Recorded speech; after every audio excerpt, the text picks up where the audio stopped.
कि rational numbers आज अगर हम लोग स्टार्ट कर रहे हैं, जिसमें हमने कहा कि रैशनल नंबर होता क्या है, a बाई बी के फॉर्म में होता है बेटा, और a बाई बी जो होते हैं दोनों इंटीजर्स होते हैं, लेकिन ध्यान में रखने वाली बात है कि b is not equal to zero, because if b is equal to zero then I will say that it is not defined. अब इंटीजर है तो इंटीजर पॉजिटिव भी हो सकता है, इंटीजर नेगेटिव भी हो सकता है ना, इंटीजर पॉजिटिव भी हो सकता है, इंटीजर नेगेटिव भी हो सकता है, इसलिए ये सभी रैशनल नंबर है। याद रखना, अगर 10 लिखा है सिर्फ और उसको ऊपर नीचे कुछ भी नहीं है तो भी वो रैशनल नंबर ही है। वाई? बिकॉज 10 अकेला 10 नहीं है, 10/1 होता है, 1 हम लोग लिखते नहीं है। ओके ठीक है। अब देखो क्या बोल रहा है, every natural number is a rational number but every rational number need not to be a natural number. ये बहुत इंपॉर्टेंट है, जो मैंने अभी आपको बोला ना, यही चीज तो अभी आपको बोली मैंने, बोली ना ये वाली चीज अभी आपको मैंने बताई है कि अगर कुछ नहीं लिखा है, जैसे 10 के नीचे कुछ नहीं लिखा है तो इसका मतलब 1 ही होता है, और हम लोग रैशनल नंबर ही बोलेंगे, रैशनल नंबर ही बोलेंगे। ठीक है। Okay, so it is very important बेटा, ये जो स्टेटमेंट्स होते हैं ना, कभी कभी ये स्टेटमेंट्स ना, विश्वास करो आप लोग बड़े हो जाते हो, कॉम्पिटेटिव एग्जाम में भी चले जाते हो, पर एक स्टेटमेंट आपसे नहीं हो पाता है। ठीक है, तो स्टेटमेंट हमेशा दिमाग में ध्यान, स्टेटमेंट्स ही कंसेप्ट को क्लियर करते हैं। तो हम सभी नेचुरल नंबर्स को रैशनल नंबर कह सकते हैं, बट आपके सभी रैशनल नंबर नेचुरल नंबर नहीं हो सकते, क्योंकि रैशनल नंबर्स में पॉजिटिव नेगेटिव दोनों आते हैं। क्लियर है? अब देखो, zero is a rational number, zero एक रैशनल नंबर है। क्यों? क्योंकि जीरो के अपॉन मैं कोई भी इंटीजर लिखूं तो मेरा आंसर हमेशा जीरो आता है। ए बाई बी के फॉर्म में हमने ये जरूरी समझा है कि बी को नॉट इक्वल टू जीरो बताना है, that is not defined, not defined. But हम ये कभी थोड़ा ना किए हैं कि A is not equal to zero, ये कंडीशन कभी लगाई है क्या? नहीं, क्योंकि ए, अगर ए बाई बी में ए जीरो हो जाए तो इंटायर थिंग जो रिजल्ट आएगा वो जीरो होगा। क्लियर है? तो हम ये कहेंगे कि zero is also a national अरे रैशनल नंबर। क्लियर? आगे बढ़ो। Every integer every integer is a rational number but a rational number needs to be an integer. कि जितने भी इंटीजर है वो तो रैशनल नंबर है, पर रैशनल नंबर को जरूरी नहीं है कि वो इंटीजर में आए। जैसे कि देखो, इंटीजर क्या है, 1 -1 2 -5 ऑल आर रैशनल नंबर्स की तरह हम लिख सकते हैं। क्या हम 8/9 को या 23/25 को लिख सकते हैं रैशनल नंबर के इंटीजर के फॉर्म में? नहीं लिख सकते हो क्या 8/9 को? करो, पॉइंट में आंसर आ जाएगा, डेसिमल नंबर हो जाएंगे। ठीक है, या हम 23/25 जो माइनस के फॉर्म में है, क्या हम इसको लिख सकते हैं? नहीं लिख सकते, नहीं लिख सकते। ओके मैम 8 9 3 और 23 मैम ये कैसे नहीं, मैं समझा नहीं मैम। देखो मैं आपको क्या कह रही हूँ कि 8/9 सपोज करो मैंने लिखा है 8/9, 8/9, 8/9 का आंसर क्या होगा? एक डेसिमल होगा कि नहीं? डेसिमल नंबर में आएगा। So is that the decimal number is a rational integer? No, decimal number is not an integer, right? या मैं इसको -23/25 लिख रही हूँ, माइनस करने पर क्या आएगा? माइनस डेसिमल नंबर आएगा, something negative of decimal number, right? Decimal number, so I can't write it as an integer, right? हम तो इंटीजर की तरह नहीं लिख सकते। So when I can't able to write it as an integer, then I can say that all integers are not rational number. Okay? Every fraction is a rational number, but rational number need to be a fraction, need not to be a fraction. मतलब जितने fraction होते हैं वो तो rational number होते हैं, लेकिन rational number को फ्रैक्शन होना ज़रूरी नहीं है। ये देखो फ्रैक्शन है लेकिन ये तो रैशनल नंबर है, बट क्या ये माइनस वाले चीज़ें आपकी फ्रैक्शन कहलाएंगे? समझ में आ गया ना बेटा? अब positive and negative rational number, वही पॉजिटिव रैशनल नंबर क्या हो जाएंगे? जो पॉजिटिव है, न्यूमरेटर और डिनोमिनेटर दोनों पॉजिटिव है, या दोनों नेगेटिव है। दोनों पॉजिटिव रहेगा तो अपने को तो कोई दिक्कत नहीं है, लेकिन अगर दोनों नेगेटिव रहेगा तो अपने को क्या होगा कि दोनों का नेगेटिव नेगेटिव कट जाता है तो पॉजिटिव हो जाता है, राइट? तो फाइनली मेरा वो नंबर क्या बन गया? पॉजिटिव रैशनल नंबर बन गया। लेकिन जब दोनों में से कोई एक नेगेटिव हो, यानी कि या तो न्यूमरेटर नेगेटिव हो या तो डिनोमिनेटर नेगेटिव हो, तो हम क्या कहेंगे उसे? Negative rational number. क्या कहेंगे? Negative rational number.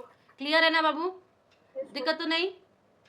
Okay, next question देखिए, write down a rational number whose numerator is largest number of the 2 digit and denominator is the smallest number of 4 digit. कितना आसान है, हम जानते हैं भैया, ये क्या हो जाएगा बताओ? 99 और मैम डिनोमिनेटर तो स्मॉलेस्ट। स्मॉलेस्ट है तो स्मॉलेस्ट वाला तो हो ही जाएगा हमारा 1000। 4 डिजिट का बोला है, 4 डिजिट का तो सबसे स्मॉलेस्ट ये होता है, 2 डिजिट का लार्ज डिजिट बोला है तो ये होता है, तो बन गया हमारा रैशनल नंबर। क्लियर है ना? Yes ma'am. नेक्स्ट क्या है? Absolute value. एब्सोल्यूट वैल्यू क्या होती है बेटू? एब्सोल्यूट, मैम एब्सोल्यूट जब हम वैल्यू ये मॉड लगा देते हैं ना दोनों के, दो नंबर के बीच में, तो वो उसकी एब्सोल्यूट वैल्यू, ये सिंपल इंटीजर में भी ले सकती है। जैसे कि मान लो अगर मैंने -5 लिखा है, मैं दोनों के बाहर ऐसा मॉड लगा देती हूँ तो मेरा वैल्यू 5 आएगा। ठीक है, तो ये क्या है? उसकी एब्सोल्यूट वैल्यू है। क्या है? Absolute value. तो ये लिखा है कि absolute value of N integer is a positive numerical value of the number. देखो -3 को से मॉड लगा के क्या बना दिया? 3 बना दिया। पॉजिटिव तो पॉजिटिव रह ही जाएगा, लेकिन नेगेटिव भी क्या हो जाता है? पॉजिटिव हो जाता है। तो absolute values are always what? Positive numbers. Absolute values are always positive number. Is this clear to you और नॉट? Tell me. क्लियर है ना? पॉजिटिव भी नेगेटिव में कन्वर्ट हो सकता है ना मैम? पॉजिटिव क्या?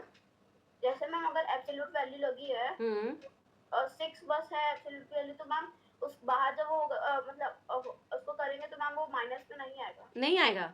Absolute values are always positive numericals value. ठीक है, absolute values are always positive numerical value. जैसे आप बड़े हो गए ना थोड़े, तो आपको बताया जाएगा कि mod x is equal mod x के फंक्शंस ड्रॉ करो, तो ये सारी चीज़ें आपको बढ़ाई जाएगी जब आप थोड़े से बड़े हो जाओगे, क्लास 9 10 में आ जाओगे तो। Is this clear? अब स्टैंडर्ड फॉर्म। स्टैंडर्ड फॉर्म क्या कह रहा है कि रैशनल नंबर को अगर मैं उसके सिंपलेस्ट फॉर्म में बोलूं और उसका डिनोमिनेटर पॉजिटिव हो जाए, तो मैं उसको क्या बोलूंगी? उसके स्टैंडर्ड फॉर्म में बोलूंगी। क्या बोलूंगी? उसके स्टैंडर्ड फॉर्म में बोलूंगी। क्या बताना है बेटा? देखो जैसे कि ये सिर्फ, और अगर मैं 7/-11 लिखूँ तो ये उसके स्टैंडर्ड फॉर्म में नहीं है। उसका स्टैंडर्ड फॉर्म होगा 7/11, because denominator is always positive. Denominator is always positive for what? For a for a absolute value. Clear है? भी मैथ्स में हम लोग चीज़ों को सिंपल फॉर्म में करने की ज़्यादा कोशिश करते हैं। हमारे पास जितने भी टूल्स मौजूद हैं, हमारे पास जितने भी कंसेप्ट मौजूद हैं, हम लोग ट्राई करते हैं कि उसको कैसे सिंपलेस्ट फॉर्म में लाया जाए। सिमिलरली यहाँ पर हम लोग जो इस पॉइंट पे पढ़ेंगे कि कुछ प्रॉपर्टीज़ रैशनल नंबर्स की क्या क्या होती हैं। पहला property, equivalent rational number. Equivalent rational number का मतलब क्या है कि अगर मान लो मेरे पास कोई रैशनल नंबर p/q के फॉर्म में है। याद करिए मैंने फ्रैक्शन के समय आपको बोला था, अगर फ्रैक्शन का न्यूमरेटर और डिनोमिनेटर, ठीक है, अगर मैंने किसी एक का मल्टीप्लाई किया है, मतलब अगर मैंने डिनोमिनेटर का किसी नंबर से मल्टीप्लाई किया है, तो मुझे ज़रूरी है कि मेरे को ऊपर भी मल्टीप्लाई करना है। अगर मैंने एक को डिवाइड किया है तो मेरे को ज़रूरी है कि ऊपर वाले को भी डिवाइड करना है। समझ में आ रहा है? तो सिमिलरली अगर मेरे पास p/q कोई रैशनल नंबर है और m कोई नॉन जीरो नंबर है, याद रखना नॉन जीरो, क्यों? क्योंकि रैशनल नंबर की डेफिनेशन ही यही होती है कि p/q में q should be not equal to zero. ये तो उसकी डेफिनेशन में ही है। तो हमारा जो m होगा वो एक नॉन जीरो नंबर होगा और p/q बराबर होगा उसी नंबर के, अगर मैंने ऊपर नीचे दोनों से उसका मल्टीप्लाई किया है तो, ऊपर नीचे उसका मल्टीप्लाई किया है तो। समझ में आ रहा है? और इसी को हम लोग क्या कहते हैं? Equivalent rational number. इसको हम लोग क्या कहते हैं? Equivalent rational number. जैसे कि मैं आपको एक एग्जांपल के थ्रू बताती हूँ बेटा। जैसे मानो कि मेरे पास कोई रैशनल नंबर है, सपोज करो कि 2/3, ठीक है, 2/3 मेरे पास एक रैशनल नंबर है। मैम आपकी वॉइस क्लियर नहीं है। अभी क्लियर है बेटू? 2/3 मानो कि हमारे पास कोई रैशनल नंबर है। अब मुझे इक्विवेलेंट रैशनल नंबर इसको आपको डिफाइन करना है, रैशनल नंबर। तो आपका क्या उसमें क्या था कि कोई भी m नॉन जीरो नंबर से हमें ऊपर नीचे मल्टीप्लाई करना है। तो मैंने मान लो m = 5 ले लिया, तो मेरा इक्विवेलेंट रैशनल नंबर क्या हो जाएगा? इसका मतलब मेरा हो जाएगा 2/3 is equal to 2 × 5/3 × 5 is equal to क्या हो जाएगा? 10/15। तो यानी 2/3 इज इक्वल टू 10/15। या अगर मैं m = -4 ले लेती हूँ तो 2/3 इसी में लिख लेते हैं, -4 लिख लेते हैं, तो -4 के समय क्या हो जाएगा? Is equal to 2 × -4 3 × -4। तो ये पता है क्या हो जाएगा? -8/-12। माइनस माइनस तो कट जाएगा, तो 8/12, and 8/12 is also an equivalent number, rational number. समझ में आ रहा है कि m जो है ये एक नॉन जीरो नंबर होना चाहिए। m जो है एक नॉन जीरो नंबर होना चाहिए। क्लियर है? दूसरी प्रॉपर्टी है reducing to the simple form. किस में रिड्यूस करना है बेटा? सिंपल फॉर्म में रिड्यूस करना है। मैंने आपको पहले भी बोला था कि हम लोग को मैथ में सारी प्रॉपर्टीज़ का इस्तेमाल करके या जितने भी कंसेप्ट है ये इस्तेमाल करके हमें चीज़ों को सिंपलेस्ट फॉर्म में लाना होता है। So what I am trying, simplest form. अब मैंने अभी बोला ना मल्टीप्लाई का, उसी तरह इसने क्या किया सेकेंड पार्ट में, डिवाइड। ठीक है, एम कोई भी नॉन जीरो नंबर लेंगे और उसका हम लोग ऊपर नीचे डिवाइड करेंगे। और ये वही चीज़ बोल रहा है बाबू जो हम लोगों ने फ्रैक्शन में पढ़ के रखा था। फ्रैक्शन में पढ़ा था ना कि जो नंबर ऊपर मल्टीप्लाई होगा वही नंबर नीचे भी मल्टीप्लाई होगा, इकलौता नंबर मल्टीप्लाई नहीं हो सकता। ठीक है, समझ में आ गया? तो ये डिवीजन का बोल रहा है, यानी देखो ये 2 से ऊपर भी डिवाइड किया, नीचे भी डिवाइड किया, तो इसको सिंपलेस्ट फॉर्म में रिड्यूस किया है। क्लियर? तीसरी प्रॉपर्टी क्या है? 2 रैशनल नंबर, मान लो a बाई बी है और c बाई डी है, 2 रैशनल नंबर है, तो ऑब्वियस ही बात है जब ये रैशनल नंबर तो b भी इक्वल टू 0 नहीं होना चाहिए और d भी इक्वल टू 0 नहीं होना चाहिए। अब बोला है are equivalent if their cross products are equal, ये दो इक्विवेलेंट होंगे अगर दोनों का क्रॉस प्रोडक्ट इक्वल है तो। क्या? क्रॉस प्रोडक्ट इक्वल है तो। समझ में आ रहा है? क्रॉस प्रोडक्ट यानी कि ये दो तभी इक्विवेलेंट होंगे जब इनके क्रॉस प्रोडक्ट इक्विवेलेंट होंगे। यानी कि अगर यहाँ पे 36/45 इज इक्वल टू 4/-5 दिया हुआ है तो दोनों का क्रॉस प्रोडक्ट क्या है? 180 180। ये तभी इक्विवेलेंट कहलाएंगे जब उनके क्रॉस प्रोडक्ट्स इक्वल होंगे तो। ठीक है, तो ये क्या कह रहा है? इक्विवेलेंट नंबर कैसे होगा? इक्विवेलेंट नंबर तब होगा जब उनके क्रॉस प्रोडक्ट्स इक्विवेलेंट होंगे। अब इसको कैसे कर सकते हैं, चलो देखते हैं हम लोग। देखो एक ये बोल रहा है कि कैसे इक्विवेलेंट रैशनल नंबर। एक और तरीका होता है, जैसे मान लो मेरे पास 2 रैशनल नंबर है, ठीक है, 2 रैशनल नंबर है, a बाई बी और c बाई डी। ठीक है, अब इन दोनों का कॉमन क्या है? b and d is not equal to 0। ये तो रैशनल नंबर की प्रॉपर्टी होती है, लेकिन बोल रहा है कि ये दोनों इक्विवेलेंट तभी होंगे जब इनके क्रॉस मल्टीप्लिकेशन होगा। क्रॉस मल्टीप्लिकेशन वर्ड का मतलब होता है बेटा, क्रॉस मल्टीप्लिकेशन वर्ड का मतलब होता है a d से मल्टीप्लाई होगा और b c से मल्टीप्लाई होगा। यानी कि हम इसको ऐसे लिख सकते हैं a cross d is equal to b cross c। जब ऐसी कंडीशन होगी तभी वो हमारा क्या होगा? Equivalent rational number. और इस प्रोसेस को हम क्या कहते हैं? Cross multiplication. क्रॉस मल्टीप्लिकेशन, ठीक है, इस प्रोसेस को हम क्या कहते हैं? Cross multiplication. तो अब जैसे 36/45 लिखो, इक्विवेलेंट टू 4/5, 4/5। अब 36 इंटू 5 करो तो क्या हो जाएगा? 8, 5 से 15, 16, 17, 18 ना। और इधर करो, ये तुम्हारा क्या किया मैंने? 36 इंटू 5 किया। अब इधर 4 इंटू 45 करो, कितना आ जाएगा? 20, 7 में 2, 16, 17, 18 आया ना। तो इसका भी ये आया, इसका भी ये आया, तो हम क्या कह सकते हैं? ये दोनों क्या है? इक्विवेलेंट है, इक्विवेलेंट रैशनल नंबर है। ठीक है, कौन कौन सा? ये 36/45 और आपका 4/5। क्लियर है? क्लियर है? तो अब हम एक कंक्लूजन ड्रॉ कर सकते हैं बाबू, ड्रॉ कर सकते हैं। इसका मतलब मैंने जो प्रॉपर्टी आपकी, हमने जो प्रॉपर्टी आपकी प्रॉपर्टी 1 देखा, प्रॉपर्टी 2 देखा और प्रॉपर्टी 3 देखा, इसमें ये बताया गया कि रैशनल नंबर इक्विवेलेंट कैसे होते हैं। क्या? इक्विवेलेंट कैसे होते हैं? तो इक्विवेलेंट रैशनल नंबर के लिए पहली बात तो, या अगर a बाई बी कोई रैशनल नंबर है तो हम मल्टीप्लाई ऊपर और नीचे अगर सेम से कर दे तो जो नंबर आएगा वो हमारा रैशनल नंबर होगा, इक्विवेलेंट रैशनल नंबर होगा। अगर a बाई बी मेरा कोई रैशनल नंबर है और डिवाइड हम ऊपर और नीचे दोनों से सेम कर दे तो भी मेरे पास जो आएगा वो इक्विवेलेंट रैशनल नंबर होगा। और तीसरा क्या है कि अगर मेरे पास a और b और c और d 2 रैशनल नंबर होते हैं, 2 क्या होते हैं? रैशनल नंबर होते हैं, तो क्रॉस मल्टीप्लिकेशन अगर इक्विवेलेंट आया, इक्वल आया, तो वो हमारा क्या हो जाएगा? रैशनल नंबर, यानी कि a cross d is equal to b cross c। Clear है? तो ये सारे प्रॉपर्टीज आपके क्या है? आपके इक्विवेलेंट रैशनल नंबर की 3/4 -2 सही 3/4। ठीक है, ये आपका नंबर लाइन ड्रॉ करना है। अब कैसे करेंगे बाबू? मैंने आपको कल ही बताया था क्या कि देखो ये क्या है, ये नंबर तो 1/3 आ गया, और ये नंबर क्या है? 2 से ही 3/4, मतलब माइनस साइड में और फिर 3/4, माइनस साइड में 2 प्लस आपका 3/4। समझ में आ रहा है? Yes ma'am. यही कल हम लोग कर रहे थे। अब देखो इसने कैसे ड्रॉ किया है, देखो 3/4 उसका यहाँ पर आया ना। 4 का नीचे देखो 1/3। अब कैसे करोगे फिर?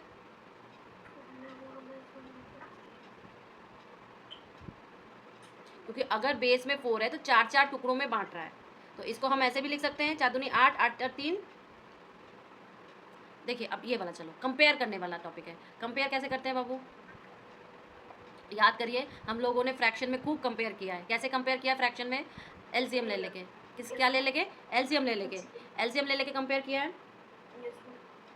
तो ये तो इजी है, एलसीएम लेना तो इजी है हम लोग के लिए। Yes ma'am.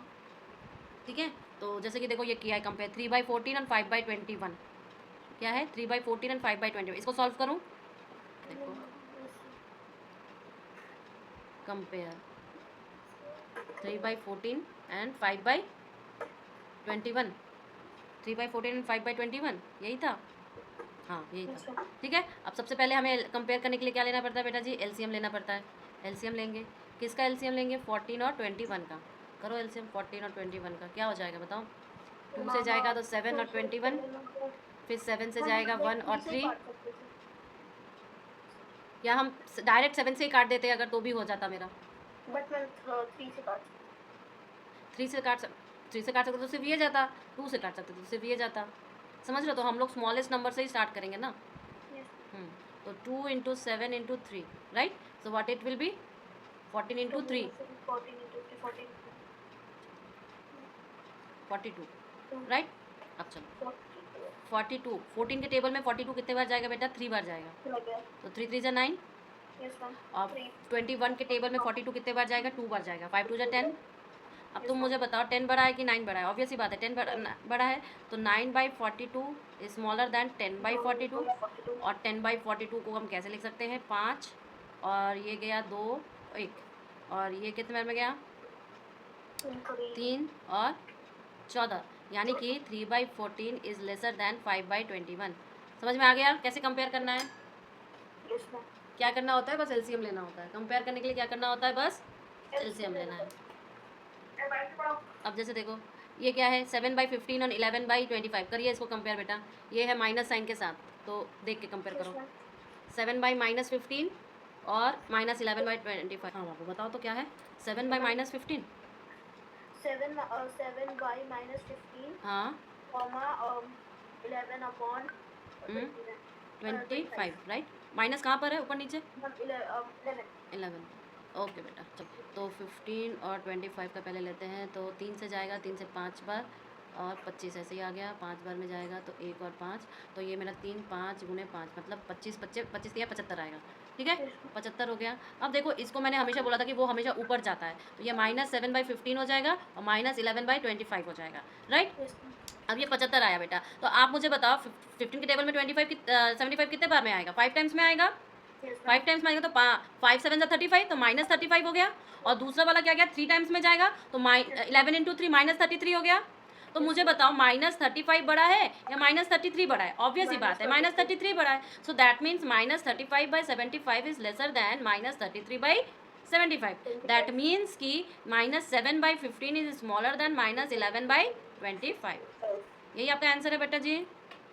हमारा क्वेश्चन क्या है बेटा जी? हमारा क्वेश्चन ये है कि आपका हमें बता दिया है कि -5/11 और 35/x दोनों इक्विवेलेंट रैशनल नंबर्स हैं, और हमें एक तरीका पता होता है इक्विवेलेंट रैशनल नंबर्स का कि हम क्रॉस मल्टीप्लिकेशन उसमें कर सकते हैं। Okay, we have this opportunity. अब जब -5/-11 को स्टैंडर्ड फॉर्म में लिखेंगे तो हम 5/11 लिख सकते हैं, ऊपर नीचे का माइनस कैंसिल आउट हो जाएगा। और क्योंकि क्रॉस मल्टीप्लिकेशन करेंगे तो हम ऐसे क्रॉस मल्टीप्लिकेशन करेंगे, तो इसका रिजल्टेंट क्या आएगा? 5x = 35 इंटू क्या? 11, राइट? अब मैं ट्रांसपोजिंग वाला जो प्रॉपर्टी है वो कर सकती हूँ। क्या प्रॉपर्टी है? कि अगर इधर इंटू रहेगा तो उधर जाके क्या हो जाएगा? डिवाइड।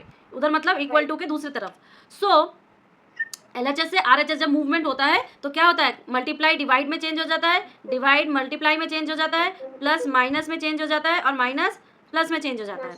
ठीक है, सो यहाँ पर क्या हो जाएगा? x = 35 into 11 divided by 5, 7 times जाएगा तो x = 77। क्लियर? अब देखो 35/x में चेक करने के लिए कि मेरा आंसर सही आया कि नहीं, चेक पॉइंट। इसका चेक पॉइंट क्या है बाबू? चेक पॉइंट है 35/x, यानी कि 35/77। 35/77 किससे कटेगा बताओ? 7 से कटेगा, 5 टाइम्स और 11 टाइम्स। सो सी देख, we can write it again as 5/11 लिख सकते हैं ना? We can write, right? तो ये मेरा क्वेश्चन समझ में आ गया आपको। ऐसा पहले स्टैंडर्ड फॉर्म में लिखना, ठीक है? तो स्टैंडर्ड फॉर्म में क्या हो जाएगा? -3/5, ठीक है, -3/5 स्टैंडर्ड फॉर्म हो गया इसका। अब हम लोग का जो क्वेश्चन है वो देखते हैं। फ्रॉम किया गया है, इसका मतलब 2/5 माइनस ऑफ -3/5, ठीक है? अब ये दोनों माइनस है तो इसका मतलब क्या हो जाएगा? चीज प्लस हो जाएगी। तो इज इक्वल टू 2/5 प्लस 3/5, ठीक है, ओके। तो ये तो बहुत ईजी है, 5/5 हो गया इजिकल टू 1। क्लियर? दूसरा क्वेश्चन देखूं?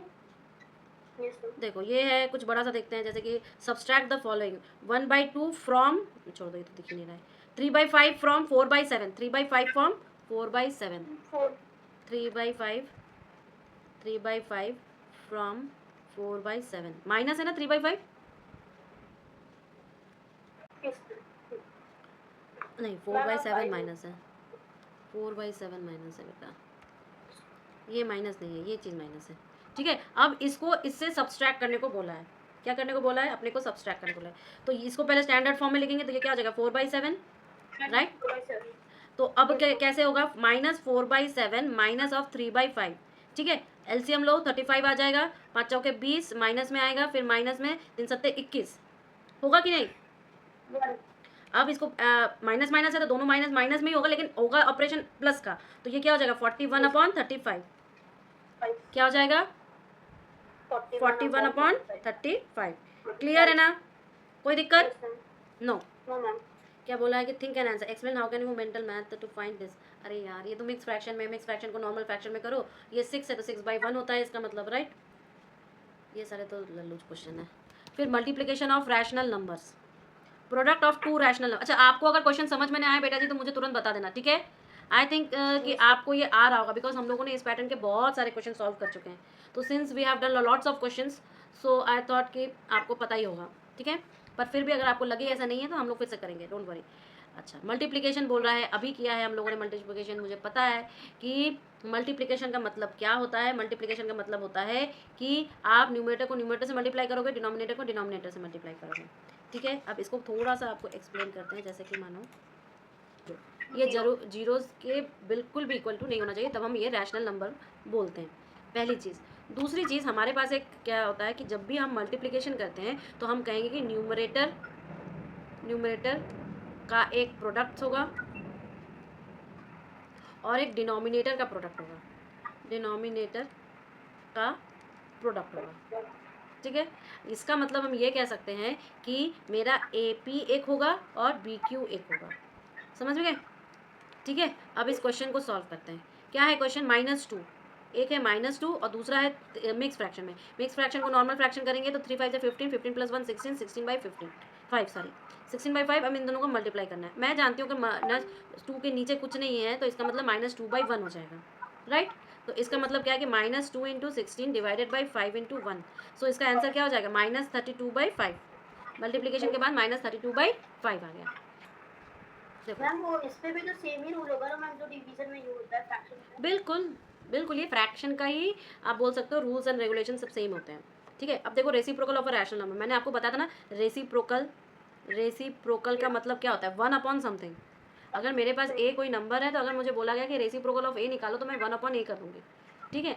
उसी तरह अगर मेरे पास कोई रैशनल नंबर है, मानो मेरे पास कोई रैशनल नंबर है, मानो A/B, और बोला गया कि इस रैशनल नंबर का रेसिप्रोकल निकालो, क्या निकालो, रेसिप्रोकल। तो कैसे निकालोगे, 1/a/b। जब ये 1/a तो ऊपर जाके क्या हो जाएगा, B/a हो जाएगा ना, क्या हो जाएगा, B/a हो जाएगा। समझ में आ गया बाबू, याद करिए जब हम लोग फ्रैक्शन का डिवाइड करते थे, फ्रैक्शन का डिवीजन करते थे, तो मान लो कि अगर मेरे पास A/B डिवाइडेड बाई C/D होता था, तो हम क्या करते थे, A/B मल्टीप्लाई D/C करते थे ना। Yes ma'am. बस रेसिप्रोकल का मतलब क्या होता है, 1/, में। क्लियर। जैसे कि बोलो कि ये देखो, द रेसिप्रोकल ऑफ -23, तो क्या हो जाएगा 1/-23। क्यों, क्योंकि रेसिप्रोकल की प्रॉपर्टी होती है बेटा कि जब हम रेसिप्रोकल को ओरिजिनल नंबर से मल्टीप्लाई कर देते हैं तो आंसर शुड बी यूनिटी, मतलब आंसर शुड बी 1, ठीक है। आंसर हमेशा 1 आना चाहिए जब भी हम रेसिप्रोकल और उसी नंबर को मतलब जिस नंबर का रेसिप्रोकल है और नंबर को जब मल्टीप्लाई करेंगे तो हमें वो आएगा। अच्छा, अब देखो यहाँ पे एक लाइन है, जैसे एक फ्रैक्शन होता है 2/7 है, तो मैम जब अगर 2/7 है तो मैम उसके जो मैम जहाँ हम डिवाइड दिखाते हैं वहाँ पर अगर माइनस होता है तो वो माइनस दोनों में होता है। नहीं, ऊपर वाला नंबर, मतलब आप, मैं समझ गई आप क्या कह रहे हो। जैसे देखो कि जैसे मानो कि कोई नंबर है, रैशनल नंबर, और ये दिया है 2/7 और माइनस का साइन ऐसे दिया है, ठीक है। इसका मतलब होता है -2/7, ठीक है। क्योंकि कुछ भी हो जाए बाबू, अगर नीचे भी माइनस आ जाए, मतलब मान लो कि 2/-7 भी अगर मैं लिखूं, तो ये स्टैंडर्ड फॉर्म क्या हो जाता है, -2/7 हो जाता है ना स्टैंडर्ड फॉर्म। ओके, तो देखो रेसिप्रोकल वाले का क्या होता है कि इस टाइप का जो मैंने आपको लिखा ना कि 1/a/b वाला, उसे हम लोग मल्टीप्लिकेटिव या इन्वर्स भी कहते हैं। रेसिप्रोकल को हम क्या कहते थे, रेसिप्रोकल किसी रैशनल नंबर का, उसे हम लोग मल्टीप्लिकेटिव इन्वर्स भी कह देते हैं। क्या कह देते हैं, multiplicative inverse. Multiplicative inverse. Clear है ना, कोई कन्फ्यूजन? ओके, अब डिवीजन में आते हैं। डिवीजन क्या है कि कोई भी रैशनल नंबर का डिवीजन तरीका वही है, ऑपोजिट कर देते हैं, a/b है और दूसरा c/d है, तो मल्टीप्लाई में d/c हो जाएगा। लेकिन ज़रूरी कंडीशन क्या थी बाबू, ज़रूरी कंडीशन ये थी कि मेरा b और d कभी भी 0 के बराबर नहीं होना चाहिए, साथ ही साथ मेरा c भी 0 के बराबर नहीं होना चाहिए। समझ रहे हो बात को?